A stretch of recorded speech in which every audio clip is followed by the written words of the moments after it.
Saya mendengar cerita Ibu Diana sudah mengalami kematian 3 kali secara medis sebenarnya kan, karena jantungnya tuh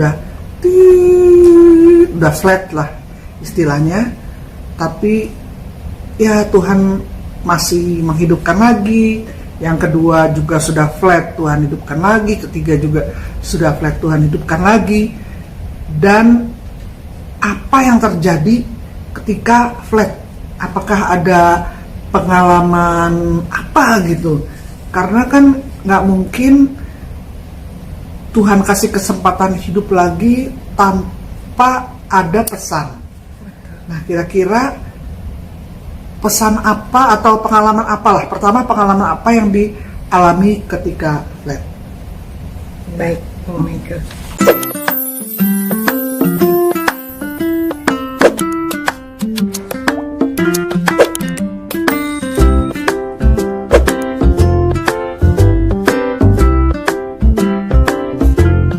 Pak Taufik Iskak dan Ibu Diana Iskak ini mengalami pengalaman yang sangat luar biasa. Bagaimana Ibu Diana itu meninggal 3 kali, mereka adalah dokter gigi, flat jadi yang meninggal 3 kali, tapi hidup lagi. Mungkin Pak Taufik dengan singkat menceritakan sebagai dokter gigi itu 3 kali istrinya meninggal. Bagaimana Pak? Nanti Ibu Diana akan menceritakan ketika meninggal ada pesan dari Tuhan. Luar biasa ya. Jadi itu terjadi kapan dan bagaimana? Ya secara singkat aja lah. Karena biasa Pak Taufik menerangkan secara ilmiah, kita kadang-kadang nggak ngerti gitu kan. Jadi yang bahasa awam aja Pak. Betul. Jadi tahun berapa, gimana kejadian meninggal pertama, meninggal kedua, meninggal ketiganya gitu. Silahkan Pak Taufik. waktu itu tanggal 21 Desember tahun 2017, Diana ini bos gitu, manajer dari salah satu dental office, dia yang punya. Kemudian mereka pergi ke pesta. Pak Taufik kerja di situ atau sendiri? Sendiri, Oh, 24 jam terus-terusan berdua. Kirain kerja di kantor lain-lain ya. Punya sendiri-sendiri. Wah mantap. Jadi dia ada pesta Natal, karena itu kan tanggal 21 Desember. Kemudian pulang dari pesta Natal, keesokan hari masih tetap mau kerja gitu, karena pada waktu itu hari Kamis, sedangkan hari Jumat harus kerja, sehingga dia pulang cepat. Terus dia bilang dia juga nggak minum alkohol atau gimana gitu. Kemudian kira-kira jam 9, jam 10 gitu minum susu hangat. Terus dia tidur. Kemudian saya nonton TV sampai kira-kira saya ingat waktu itu kira-kira sampai jam 1 malam. Kemudian saya tidur. Nah kira-kira jam 2.56. Ini nggak canggih ya, kalau dokter memang teliti banget ya. Kalau kita mah nggak tahu tuh 256 gitu ya. Karena saya itu selalu kalau ada sesuatu terjadi itu saya selalu lihat jam. Ada earthquake gitu saya lihat jam, ada apa saya lihat jam. Nah itu 256 saya lihat kok istri saya kok kayaknya itu gelisah dan juga kayaknya itu seperti tidak bisa bernapas. Kemudian saya bangunkan gitu. Saya bilang jangan bercanda ya. Gitu. Soalnya dia kadang-kadang suka bercanda juga, pura-pura mati gitu. Sekali ini benar-benar gitu. Terus saya lihat kok saya tabok-tabok gitu, tetap dia nggak bangun. Saya pikir ini serius gini. Kemudian kan kita kalau dokter gigi kita dilatih untuk melakukan CPR, cardiopulmonary resuscitation, untuk menghidupkan orang atau mempertahankan suplai oksigen ke otak selama pada waktu kita menunggu sampai tenaga medis bantuan datang. Apa diperiksa nadinya atau gimana? Saya periksa nadinya tidak ada denyut. Udah nggak ada denyut. Ya. Terus dia ini teler aja gitu, pokoknya gitu, mati aja gitu. Kemudian terus saya melakukan itu. Setelah saya melakukan satu set, biasanya itu 15 kali. Kemudian saya lakukan mouth to mouth breathing. Tapi dia tidak. Kan kalau di film kan biasanya itu setelah lagu CPR begitu, orang kan bangun. Tapi ini nggak di film gini, kenyataannya benar-benar mati. Kemudian saya prosedurnya itu selalu di sini kalau dalam keadaan darurat kita call 911. Karena sistem 911 itu kalau kita call 911 itu ada 3 instansi, polisi, medis dan pemadam kebakaran akan datang, selalu begitu. Nah, kira-kira 6 menit kemudian, jam 3 lebih 2 menit, setelah pintu depan saya buka, yang pertama datang adalah pemadam kebakaran.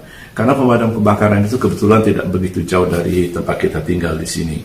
Hanya dalam waktu 6 menit mereka sudah sampai di sini, dan setiap fire engine itu harus ada 1 paramedik. Sehingga dia masuk pertama kali dan membantu saya, dia melakukan CPR, kemudian saya melakukan mouth-to-mouth breathing. Kemudian beberapa menit kemudian baru sheriff datang, kemudian beberapa menit kemudian baru paramedik datang karena itu rumah jadi sakit masih belum ada tanda-tanda kehidupan. belum. Memang tujuan daripada CPR itu bukan menghidupkan, tapi mensuplai oksigen ke otak dan ke organ-organ lain sampai bantuan datang. Karena setelah bantuan datang pakai oksigen, pakai apa. Tapi pada waktu itu kita menggunakan oksigen yang sisa di dalam tubuh seseorang untuk mensuplai oksigen ke organ, terutama otak. Kemudian setelah paramedik datang, paramedik mulai pasang kabel-kabel di istri saya. Nah, yang ini yang saya nggak suka gitu. Polisi langsung interogasi saya gitu. Jadi saya bilang, saya mau lihat istri saya. Enggak, dia bilang ya. Terus dia periksa semua di dekat tempat tidur situ ada obat atau tidak gitu. Sementara kira-kira ada 10-12 orang di dalam kamar. Setelah dipasang, mereka melanjutkan dengan CPR. Kemudian dia enggak mencurigai saya lagi. Setelah itu tetap enggak bangun. Di film bangun, kalau di movie bangun, di sini tidak bangun. Kemudian di shock, 1 kali shock nggak bangun, saya takut juga gitu. 2 kali gitu ya. Iya, dia bilang clear biasanya gitu kan, kalau di film-film itu clear.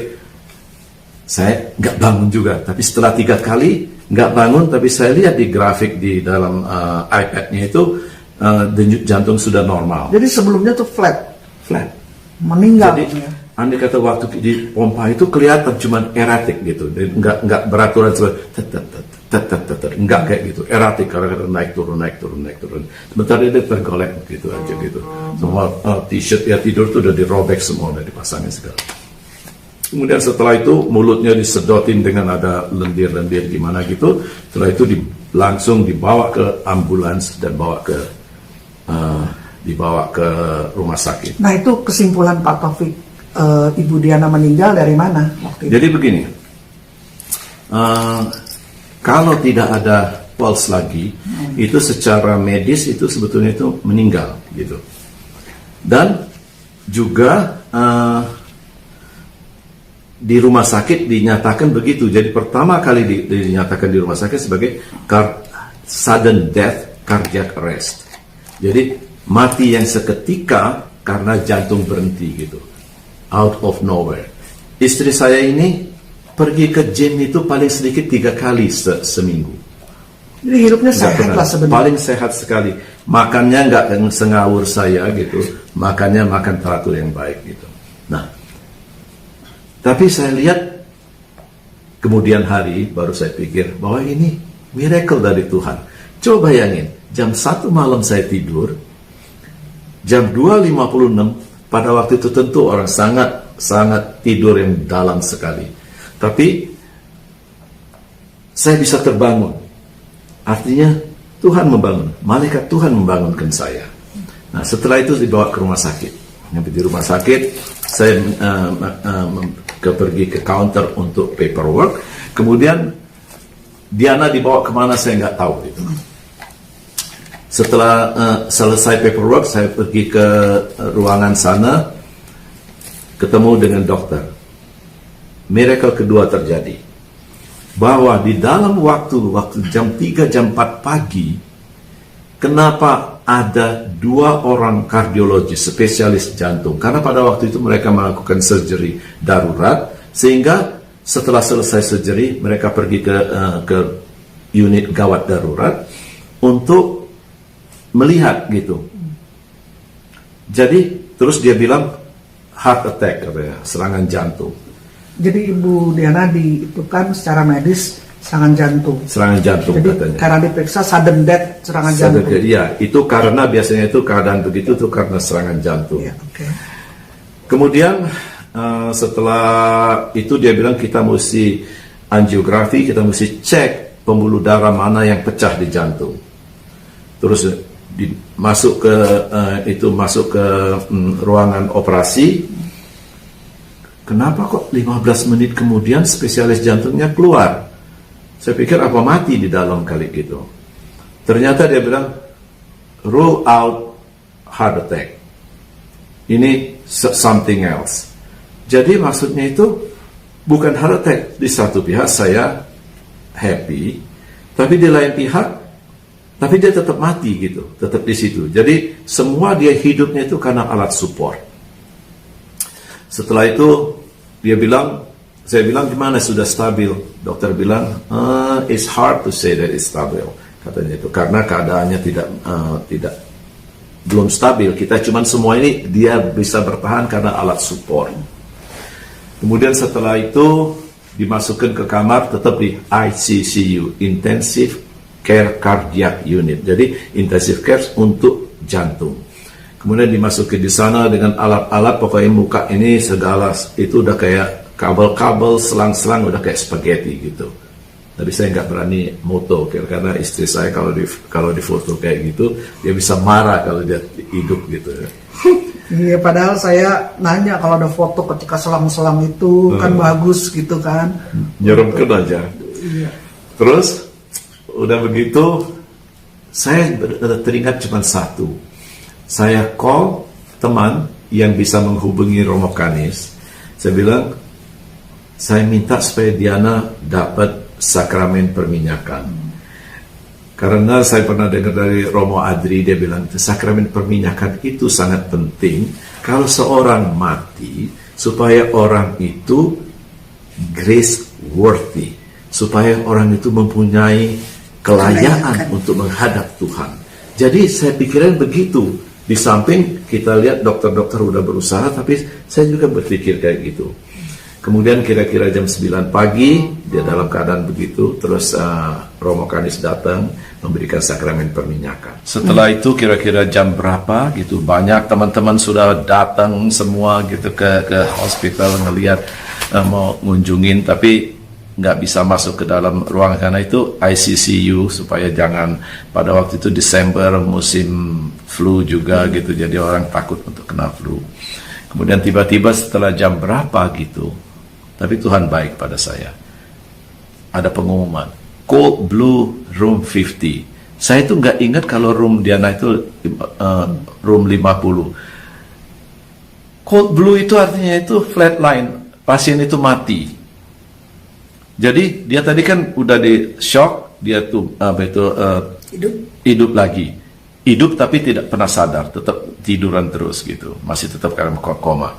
Nah ini Cold Blue, kemudian di shock lagi, dibantuin, akhirnya hidup lagi tanpa saya tahu. Kebetulan waktu itu asisten saya masuk ke dalam, dia ketemu seseorang yang pasien saya yang bekerja biasanya itu untuk kalau terjadi operasi jantung, orang ini memindahkan fungsi jantung ke mesinnya dia. Dokter bekerja untuk jantung, dia mensuplai darah dan kehidupan pada orang yang pasien yang bersangkutan. Kenapa pasien ini ada di situ? Padahal dia ini bukan kerjanya di rumah sakit itu, di rumah sakit yang lain. Jadi yang saya lihat mujizatnya ketika itu ada yang dokter spesial bedah jantung kok jam 4 pagi tuh ada. Itu kan luar biasa kan. Yeah. Dan yang kedua ini ada orang ini di situ. Yeah. Jadi meninggal yang pertama ketika yang mana tuh?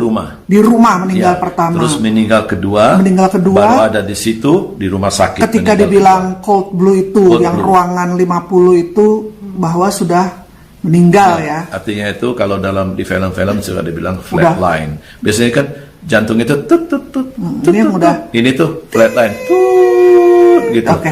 Jadi maksudnya kalau cold blue itu semua tenaga-tenaga yang bekerja untuk itu harus sudah ada di situ. Nah, kemudian setelah itu baru saya dipanggil sama dokter, dibilangin bahwa jantungnya failed. Gagal jantung lah. Ya, kalau gagal jantung berarti otomatis paru-paru tidak bisa mensuplai oksigen ke jantung, sehingga cairan segala gitu tuh kumpul di paru-paru. Paru-parunya juga collapse. Kalau paru-paru collapse, bisa ginjal juga collapse. Yang paling ditakutkan adalah kalau kurang suplai darah ke otak. Sehingga dokter mempunyai inisiatif untuk menurunkan temperatur daripada darah. Pada waktu itu kan kalau nggak salah, biasanya tuh kita tuh kira-kira di 100, ini diturunkan sampai 93. Untuk supaya preserve sel-sel otak. Supaya karena kalau umpamanya dia hidup lagi, kalau sel otaknya sudah mati, nggak ada gunanya. Itu. Artinya dia akan vegetable. Oke, sesudah itu kira-kira jam 3, jam 4 sore, cold blue sekali lagi. Jadi yang cold blue kedua tuh berapa lama kurang lebih? Kira-kira tengah hari gitu.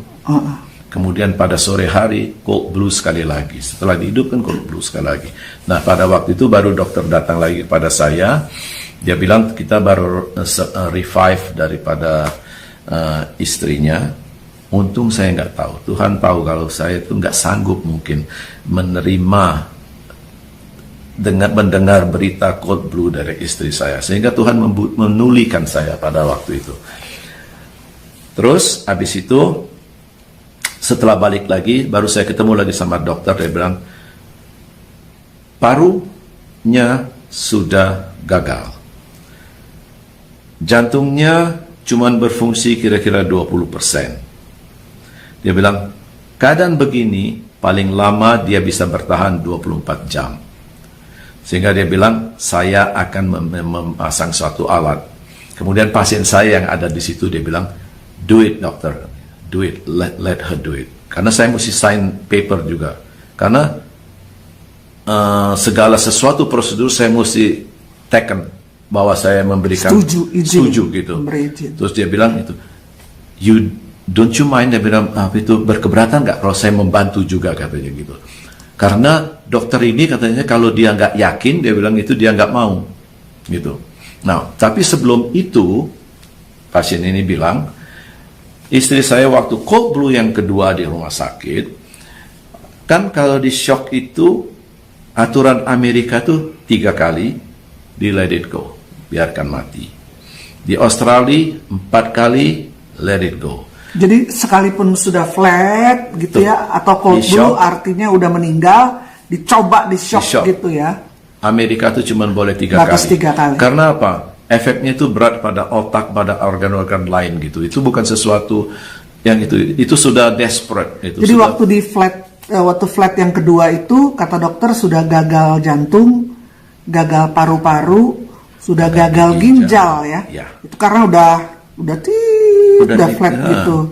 Tapi dokter tetap berusaha untuk di shock ya. Ya. Pasien saya yang ada di situ dia bilang gitu. Saya bilang, berapa kali di shock katanya gitu. Double digit dokter katanya gitu. Belasan kali. Belasan kali artinya gitu. Yang biasanya itu tidak mereka lakukan. Cuma 3 kali udah dibiarin aja ya. Resiko kerusakan otak, kerusakan organ-organ lain gitu. Karena perawatan itu tuh sebetulnya shock itu tuh sudah orang yang sudah desperate gitu, yang udah nggak punya harapan. Meninggal sebenarnya itu apa yang dialami di alam roh lah sebenarnya. Ya, baik. Saya akan sharekan apa yang saya alami.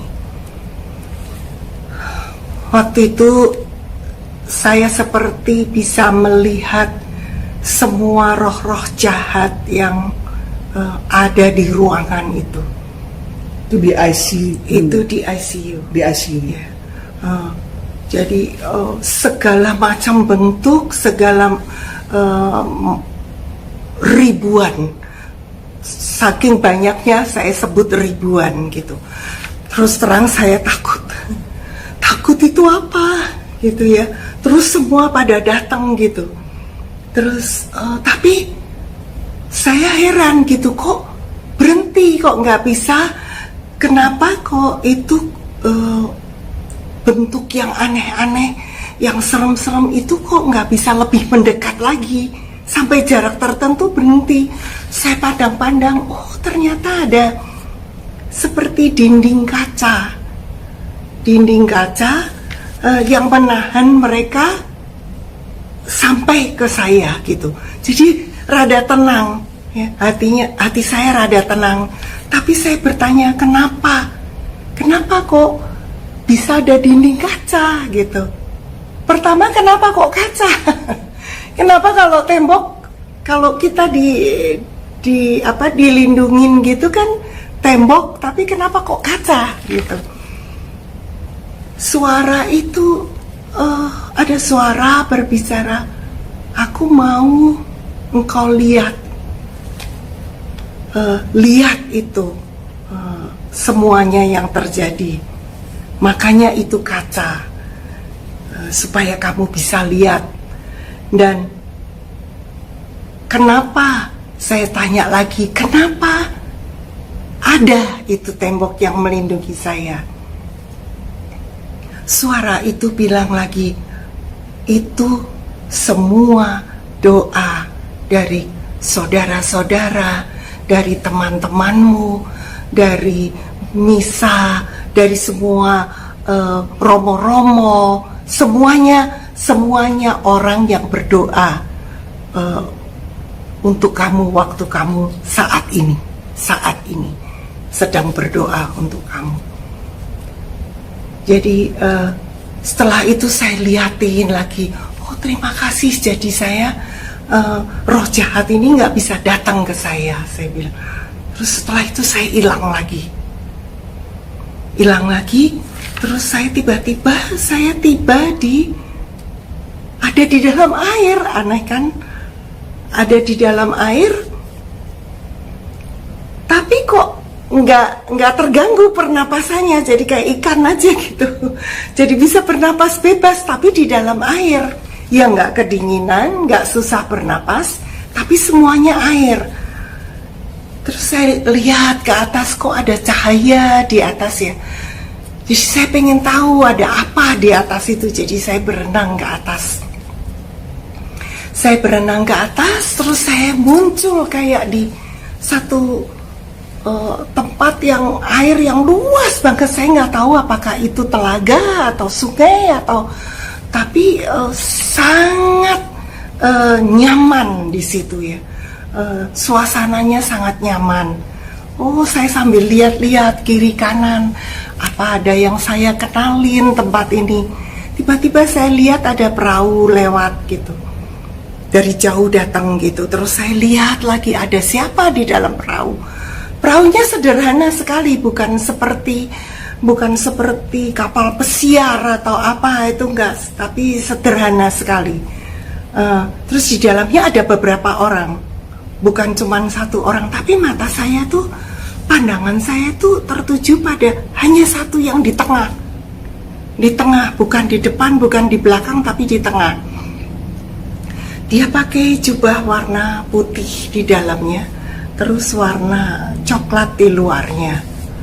Saya berusaha sekali lihat siapa ini ya, seolah-olah hati saya kayak kenal gitu, tapi jadinya makanya saya pengen lihat siapa gitu, tapi nggak bisa lihat wajahnya. Sampai saya buka-buka mata saya gitu rasanya, tapi saya nggak bisa lihat. Akhirnya sampai mendekat, itu perahu mendekat, saya cuma bisa lihat orang yang pakai jubah coklat itu, di dalamnya putih, ulur tangan pegang tangan saya. Pada saat dia itu tangan pegang tangan saya,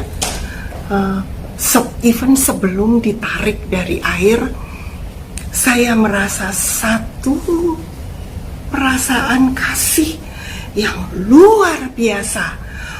Saya nggak bisa menjelaskan, bukan seperti saya mencintai suami saya atau apa, tapi seluruh tempat itu dipenuhi oleh kasih itu sendiri. Sangat luar biasa sampai saya menangis karena saya merasa sangat dicintai. Itu dia, merasa sangat dicintai yang tidak pernah saya alami. Waktu disentuh. Nah, setelah itu saya ditarik. Terus saya kayaknya hilang, saya nggak tahu di mana. Tapi saya bertanya. Setelah itu saya bertanya dan terus dijawab. Setiap pertanyaan saya dijawab. Kenapa saya tidak bisa melihat engkau? Karena because you are not holy. You have to be holy because I am holy. Pada waktunya nanti saya akan menguduskan engkau. Pada waktu itu engkau bisa lihat aku face to face, but not now. Saya tanya juga, kenapa dari pertama saya tanya terus, kenapa ada dinding? Itu dinding itu sebetulnya karena dari doa itu malaikat Allah berkemah di sekitar orang yang takut akan Dia dan meluputkan saya dari kuasa-kuasa jahat. Itu malaikat Allah yang membentuk dinding kaca itu, malaikat Allah sendiri. Dan itu karena doa-doa sahabat-sahabat saya. Jadi doa itu besar sekali kuasanya. Apakah itu untuk sahabat kita yang sakit atau arwah, yang terutama arwah yang sudah tidak bisa mendoakan untuk dirinya sendiri, itu dari kita itu akan ada ditunjukin itu seperti lorong jalan itu. Pada waktu kaca itu saya lupa tadi ya, itu dinding kaca itu kayak lorong panjang gitu, semuanya itu dari kaca. Jadi saya harus lewat situ, tapi aman. Lewat situ aman karena ada dinding itu. Nah, itu dia. Kita itu akan aman lewat seperti janji Tuhan di mana ya, Mazmur 23 ya. Mazmur 23 yang saya lupa ingat ya. Sekalipun aku berjalan ya, itu dia kekelaman, iya, aku tidak takut bahaya sebab Tuhan besertaku. Itu dia. Saya tidak merasa takut lagi sama sekali, biarpun bisa melihat itu, rasa takut itu nggak ada lagi karena saya percaya itu saya dilindungi. Jadi itu kuasa doa luar biasa ya. Itu benar-benar seperti kita mendinding kacakan ya. Orang yang kita doakan. Betul, Bu Mega. Daripada serangan-serangan kuasa jahat. Kuasa jahat itu nggak berhenti berusaha mengambil kita, nggak pernah berhenti. Makanya doanya itu juga nggak boleh berhenti kita berdoa, karena itu terus akan membentuk terus. Nah, sangat penting ternyata doa itu ya. Benar, Bu Michael. Saya setelah itu saya tadi lupa ya. Jadi saya suka lupa udah umur 70 lebih. Masih dan itu aja begini udah luar biasa. Udah kejadian hampir 4 tahun yang lalu. Jadi setelah itu kembali tadi ke saya bertanya ya, kenapa di dalam air gitu ya. Karena Tuhan masih mau menguduskan ya. Iya. Tadi dibilang karena kamu masih perlu dikuduskan. Betul. Karena Allah adalah Kudus, ya. Jadi karena itulah dari dalam air gitu ya. Betul. Apabila ada di Yesaya itu yang apabila engkau menyeberang melalui air, aku akan menyertai engkau. Atau melalui sungai-sungai, engkau tidak akan dihanyutkan. Saya nggak hanyut, nggak tenggelam di dalam literally sungai waktu saya ada di situ. Apapun karena saya bertanya kenapa di dalam air. Terus di 2 Samuel 22 ayat 17 itu ternyata ada. Saya tuh heran kenapa kok saya di dalam air, ternyata ada di Alkitab semua. Jadi Alkitab itu benar, nggak Amin. bohong. Amin. Benar-benar terjadi, benar-benar ada. Ya, karena ternyata apa yang saya alami itu semua tertulis di Alkitab. Ia menjangkau dari tempat tinggi, mengambil aku, menarik aku dari banjir. Persis banget. Jadi itu luar biasa banget. Jadi Tuhan, mana saya tahu ada ayat itu? Nggak pernah tahu. Tapi Tuhan memberi penjelasan.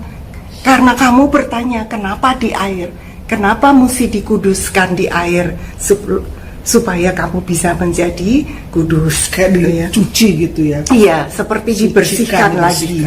Gitu. So, jadi dari situ tadi saya sampai mana ceritanya? Oh, itu yang jubah ya. Jubah ada di dalamnya putih, di luarnya coklat. Iya. Terus di situ sebetulnya saya nggak bertanya, tapi dengan sendirinya seperti dijelaskan. Saya bertanya mengenai dinding, saya bertanya mengenai air. Terus penjelasannya itu berlanjut terus. Kenapa aku pakai jubah putih? Nah, kira-kira siapa tuh yang pakai jubah putih dan coklat? Saya tahu benar dari dalam hati saya itu Yesus sendiri yang menolong saya. Makanya saya ingin lihat mukanya, tapi memang belum waktunya. Ya saya terima belum waktunya. Ya, karena masih mesti harus kuduskan. Masih adalah yang harus di. Iya, saya masih berdosa, penanya dosa. Ya, jadi di situ mengenai pengudusan itu sebetulnya memang juga ditulis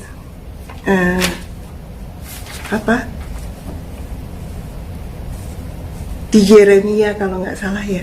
Sebelum aku membentuk engkau dalam rahim ibumu, aku telah mengenal engkau, dan sebelum engkau keluar dari kandungan, aku telah menguduskan engkau.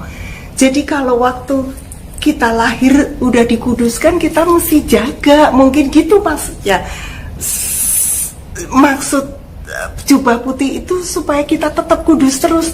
Tapi saya tetap nggak mengerti, masa hidup kudus itu gimana? Seperti santo-santa, jadi berdoa terus, nggak boleh bikin apa-apa lagi.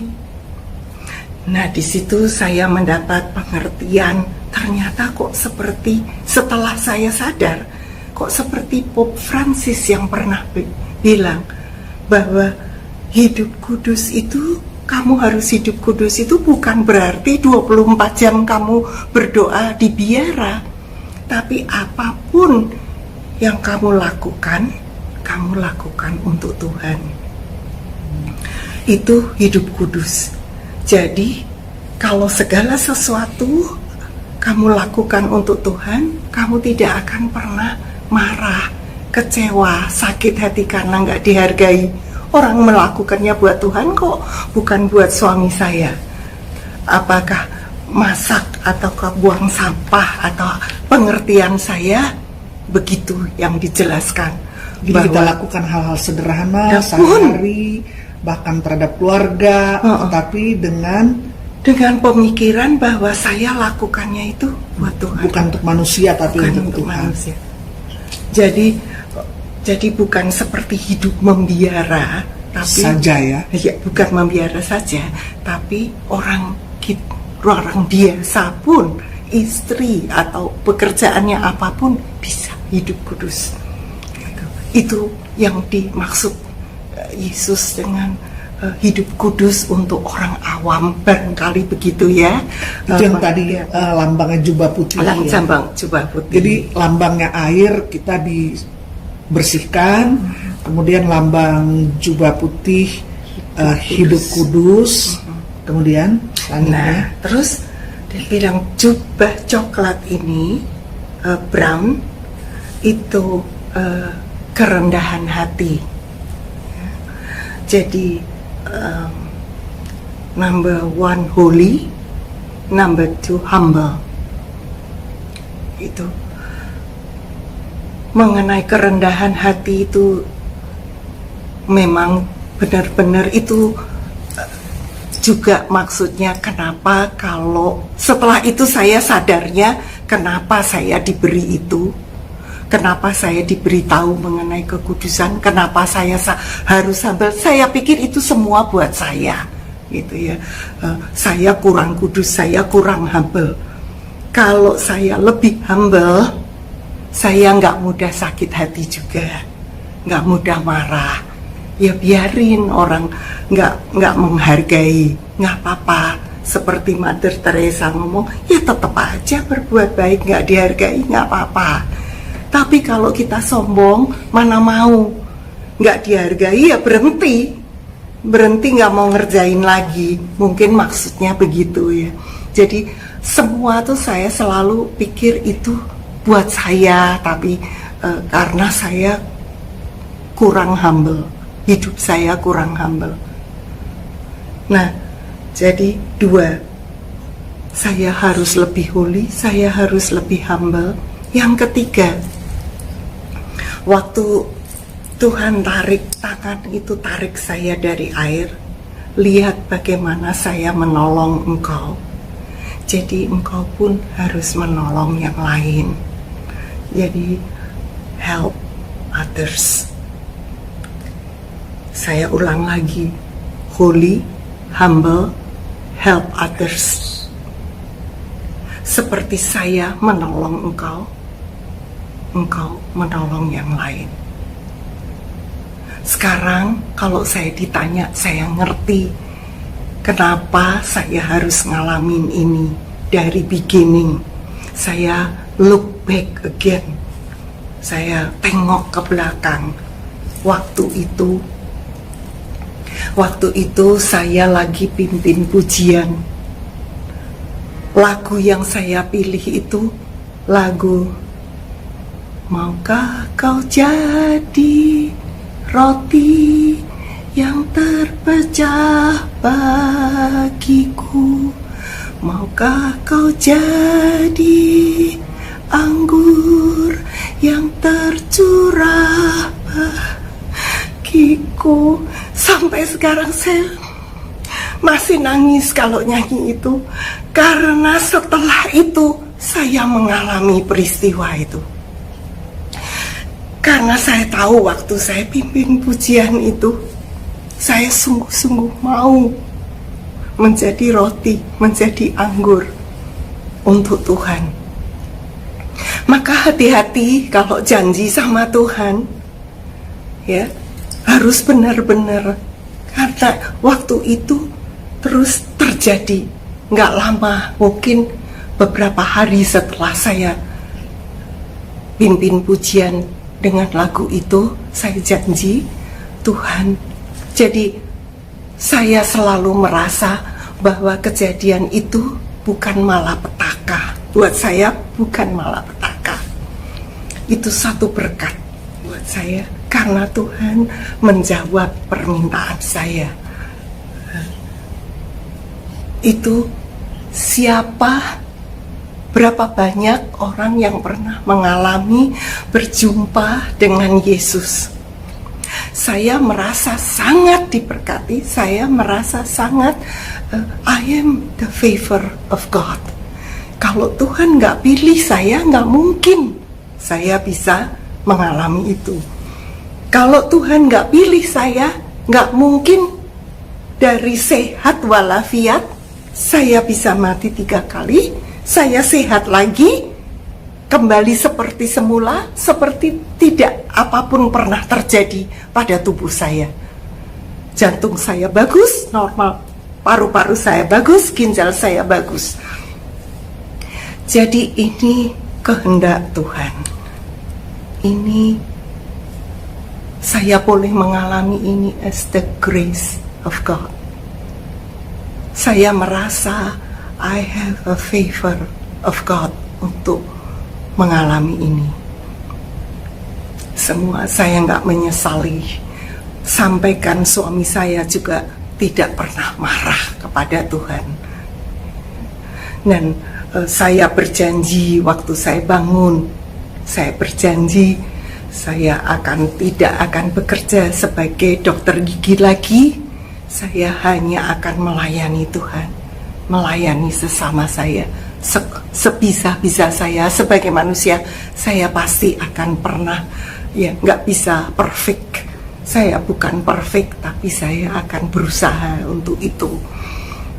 Jadi sekarang saya sudah tidak bekerja sebagai dokter gigi lagi, tapi saya sangat happy.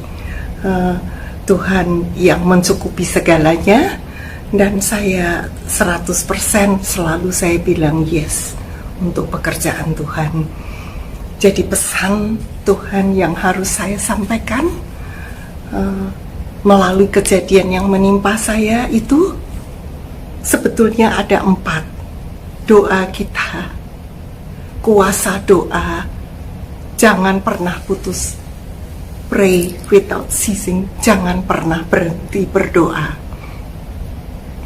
2, baju putih, holy, humble, help others. Itu saja yang Tuhan pesankan, yang sekarang terus saya berusaha untuk berikan.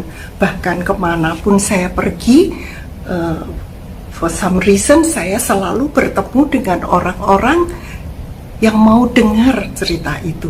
Apa bekas pasien atau di tempat saya berolahraga, saya selalu menceritakan mengenai kebaikan Tuhan itu. Ya, makin banyak orang tahu bahwa itulah yang harus kita persiapkan di dalam hidup kita yang sementara di dunia ini. Pada dasarnya Tuhan hanya menunjukkan bahwa Tuhan bisa melakukan mujizat. Amin. Dan segala sesuatu tiada mustahil. Amin. baginya. Amin. Amin. Malam hari dia tidur, mati, saya terbangun. Banyak ada orang-orang pagi-pagi tahu-tahu istrinya sudah meninggal, suaminya sudah meninggal. Kedua, kenapa di rumah sakit ada spesialis jantung. Jarang-jarang tengah malam unit gawat darurat itu hanya jadi dokter. Yang pertama meninggal kan diperiksa nadinya udah meninggal ya. Akhirnya baru panggil 911. Dan juga kenapa 911 itu datangnya hanya 6 menit, kurang dari 10 menit, tidak jadi kerusakan. Jadi memang Tuhan sudah berencana melakukan ini tapi tidak membuatkan kerusakan. Kemudian yang ketiga, kita bisa mendapatkan rumah sakit yang terbaik di pantai barat Amerika sini, sehingga dia bisa mendapat penanganan yang baik. Terus miracle yang lain lagi, bahwa seharusnya mesti ganti jantung, tapi diperbaiki sama Tuhan. Kalau Tuhan tidak punya rencana, tidak mungkin itu bisa terjadi. That's another miracle. Padahal waktu itu katanya dokter kesimpulan gagal jantung, gagal ginjal, gagal paru-paru. Harusnya tanda Harusnya tanya besar. Harusnya ganti apa ya? Ada donor jantung ya harusnya. Donor jantung dengan syarat kalau otaknya masih baik. Kalau otaknya udah rusak, nggak akan dikasih. Secara medis mah rusak harusnya ya. Udah gagal tiga-tiganya. Ya. Ya. Kurang ada suplai darah ke otak. Tapi Tuhan masih gitu. Tapi yang paling penting, Tuhan bekerja untuk dengan saya. Kalau saya tidak pernah marah kepada Tuhan. Itu luar biasa sih. Kadang orang kan suka, kenapa Tuhan marah sama Tuhan? Kebanyakan orang yang bilang, istri saya ini, tapi memang istri saya ini memang lebih banyak melayani Tuhan daripada saya gitu. Saya cuma orang di belakang, supirnya gitu, main musik, ikut nyanyi begitu. Baik sekali. Ya. Itu pelayanan juga. Ya. Tapi kenapa bisa terjadi seperti begini? Orang bertanya-tanya juga gitu. Kenapa? Satu hal, saya tidak pernah marah pada Tuhan. Itu saja sudah satu tanda bahwa Tuhan bekerja ini untuk purpose yang lebih besar lagi gitu. Begitu aja saya yang bisa lakukan, bisa jawab gitu. Walaupun sampai sekarang saya itu masih tetap khawatir terus dan saya trauma. Jadi kalau dia diem malam-malam nggak ngorok, itu saya mesti bangunin gitu. Ya. Supaya saya tahu gitu. Ya. Nah, jadi yang penting miracle itu memang ada. Seperti Forrest Gump bilang, miracle happen every day. My mother said, miracle happen every day. It is true. Mujizat terjadi setiap hari, itu adalah kenyataan. Luar biasa. Yang Ya. masih sampai sekarang sudah dijelaskan oleh Diana bahwa purpose-nya itu bahwa dia akan melakukan pekerjaan Tuhan terus-terusan, tapi mungkin bagi saya ada yang lain lagi mungkin untuk membantu dia melakukan tugasnya gitu. Waktu sadar apa bisa langsung bangun atau gimana? Nah, itu waktu sadar itu saya itu jengkel gitu. Kok suami saya kok biarin saya diikat-ikat kayak gini, tangan diikat, kaki diikat gitu. Di mana saya ini? Ini ada orang jahat, bikin jahat sama saya, tapi kok dibolehin terjadi. Jadi jengkel gitu waktu bangun. Ternyata Nggak bisa langsung jalan dong ya. Habis berapa 7 minggu tergeletak? wah, nggak bisa, duduk aja nggak bisa. Jadi nelen air aja juga nggak bisa, mesti dilatih gitu ya. Karena semuanya seperti nggak bekerja lagi. Duduk juga jatuh lagi. Jadi mesti duduk di namanya cardiac chair. Itu dilatih untuk duduk dulu pelan-pelan, 1 menit, 2 menit, 3 menit, makin lama. Udah gitu belajar berdiri, pokoknya seperti kayak dari bayi lagi gitu, belajar berdiri, jatuh lagi, akhirnya setapak, akhirnya ya puji Tuhan bisa berjalan lagi. Berapa lama sejak sadar akhirnya bisa berjalan lagi? Berapa Itu, lama? Bisa jalan sedikit itu 3 minggu. Setelah sadar ya? Tapi itu masih beberapa langkah gitu. Nah setelah itu berobat jalan, physical therapy 3 bulan lagi. Baru bisa berjalan. Baru bisa berjalan, keseimbangan apa segala dilatih lagi. Karena saya biasa jalan pakai itu sepatunya hak saya itu tinggi banget gitu. Waktu ditanya goalnya apa, ya saya mau pakai sepatu saya lagi. Ternyata setelah waktunya tiba, memang benar sekali lagi tidak ada yang mustahil bagi Tuhan. Saya semuanya balik normal lagi. Jantung saya, paru-paru, ginjal, saya bisa jalan seperti nggak pernah terjadi apa-apa. Itu luar biasa. Sama sekali zero, tidak pernah ada kerusakan atau dicek lagi semuanya, tidak pernah terjadi kerusakan. Luar biasa. Sehingga sekarang ini kan kalau saya selalu saya bangunin gitu tiap malam kalau dia lagi diam gitu, pesannya sama saya cuma satu: kalau episode ini terjadi lagi, jangan coba-coba menghidupkan saya kembali. Iya, karena saya tuh nggak bisa ngomong dengan kata-kata. Enak sekali waktu di sana itu. Jadi seperti yang saya tadi udah pernah bilang itu, bagaimana merasakan kasih Tuhan itu ke seluruh badan, ke seluruh ruangan apa, pokoknya saya nggak bisa jelasin, tapi enaknya setengah mati. Jadi saya tidak akan mau dibangunkan lagi, saya mau tinggal di situ. Begitu saya bangun, sakit semua waktu saya sadar. Tapi waktu di situ, aduh luar biasa bahagianya gitu. Jadi mungkin pesan Tuhan juga, kalau itu jangan takut kemana kita pergi kalau kita sudah meninggal, karena kita pergi ke tempat yang luar biasa enaknya. Jadi itu saja juga sudah membuat saya menjawab pertanyaan saya yang dulunya memang saya takut. Kalau melihat orang mati takut, tapi sekarang saya bilang sama suami saya, jangan dihidupin lagi, biarin saya tinggal di sana bersama Yesus. Puji Tuhan. Jadi kalau bukan karena kasih karunia Tuhan, tidak mungkin ini bisa terjadi. Puji Tuhan.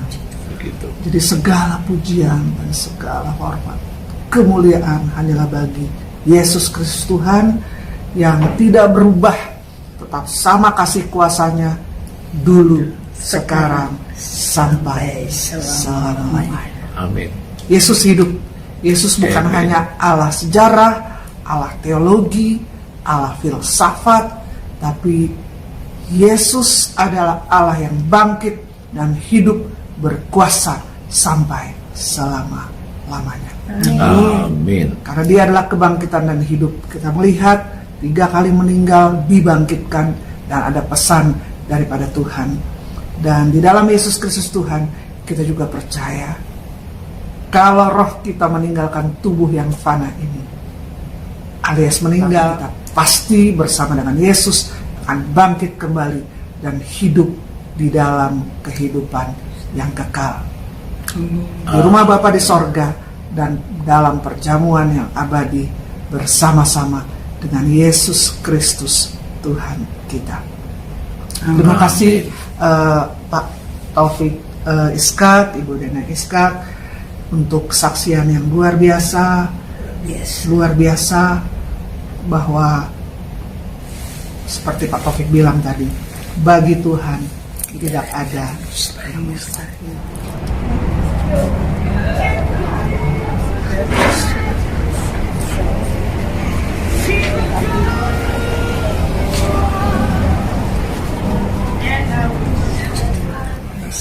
Terima kasih Tuhan berkati kita semua.